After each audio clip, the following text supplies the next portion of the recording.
হুম।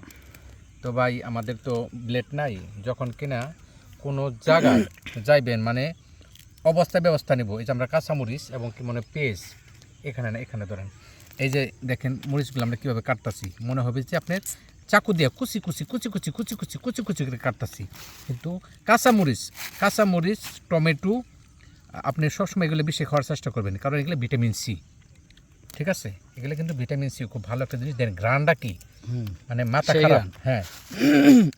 আর একটা জিনিস, আজ কিন্তু 17 রমজান শেষ, আলহামদুলিল্লাহ মুসলমানের পবিত্র একটা মাহে রমজান চলে যাচ্ছে। আমরা হেলায় বেলায় এই দিনগুলা কিন্তু পার করে দিছি, সিরিয়াস কিছু মনে করতেছি না, যে যা মনে করুক, আপনারটা আপনি করবেন, আমারটা আমি করব, কারণ সবাই জানে আমি কি গুনাহ করতেছি না ভালো করতেছি না খারাপ করতেছি। সবাই জিনিসগুলো কিন্তু সেভ করে করবেন। আজান দিছে, বেশি কথা বলবো না, অল্পতে রেখে দিলাম, নামাজের সময় একটু দেরি আছে, মনোযোগ ধরবো আমরা এখন, তো নজরটা ধরেন। اللهم امين. ربنا اتنا اللهم في آمين. الدنيا حسنه وفي الاخره حسنه وقنا عذاب النار. আল্লাহ رب العالمين খাস করে মেহেরবানি করতে আমাদেরকে মাফ করে দাও। আল্লাহ আয় আল্লাহ তুমি আমাদেরকে মাফ করে দাও। আল্লাহ আয় আল্লাহ তুমি আমাদেরকে